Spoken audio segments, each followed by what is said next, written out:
What is up, everyone, and welcome back to Tax Sale Starters, where we teach you the best tips on tax sale investing.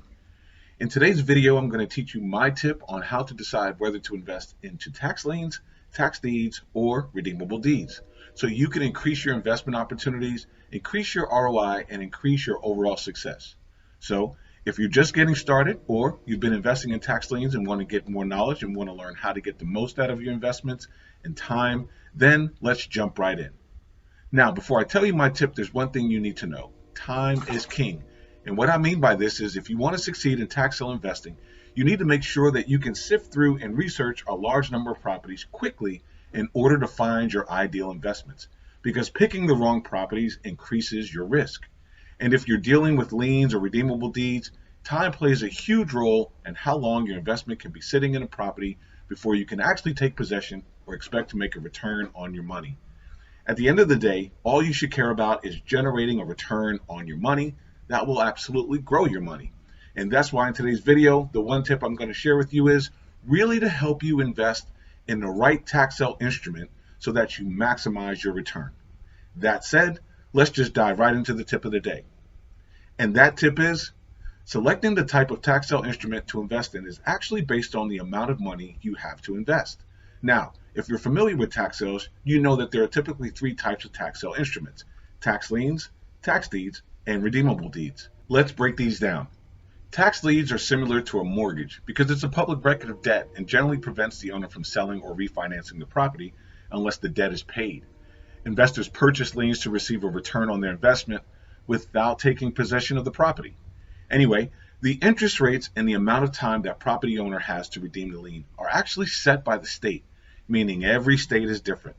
In some instances, and I really do mean a very small chance, a lien investor can end up with a property, but in most cases, they are paid back by the property owner prior to the expiration of the redemption period.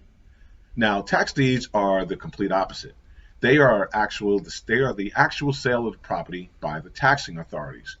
Though various factors affect the value of this type of investment, the primary reason to purchase a tax deed is to acquire the property for less than its market value.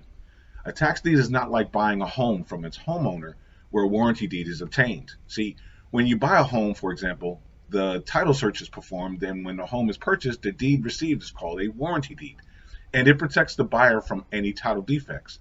So when you buy a tax deed, it takes some work to sell the property because, as I've mentioned, you haven't obtained a warranty deed. Check out some of our other videos where we go in depth into each type of instrument. So be sure to subscribe to the channel and hit the notification bell so you get all the latest videos and tips to help you grow your tax sale investment. The last instrument type is called a hybrid, which also refers to what is also known as the redeemable deed. This means that it is a tax deed, as we just discovered, with one slight difference.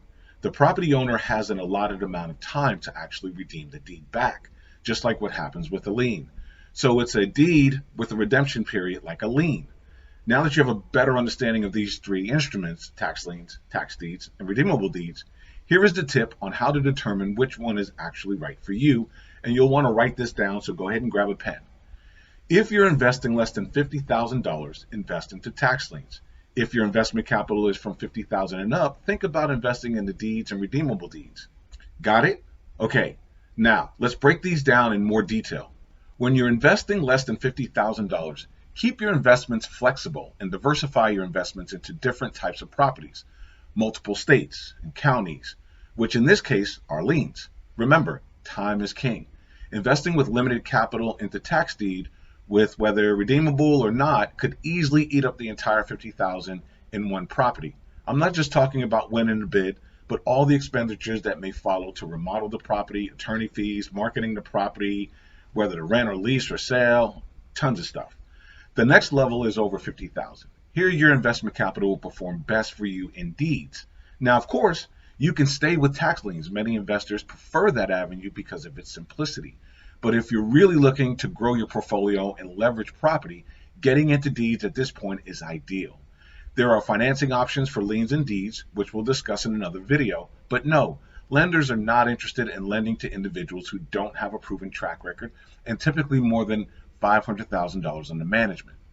Many investors ask if this applies even if they're not new to investing. The answer is absolutely yes. Investing requires strategy with a goal in mind, not simply doing a deal. There are investors who've been doing deals for years, but still haven't grown their assets to a level where they can begin leveraging their properties.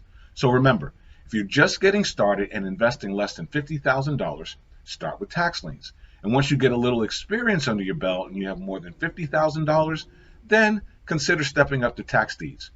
Don't forget to check out taxselfinders.com, where you get all the latest auction details, research liens, deeds, and much more, so you can grow your investment like a pro. If you love this tip that I gave you on how to decide which type of tax sale instrument to invest in, then make sure you hit the notification bell, because in the next video, I'm going to make you put it in practice by teaching you tips on how to locate tax sale auction lists. I hope you have a great day, happy investing, and I'll see you in the next one.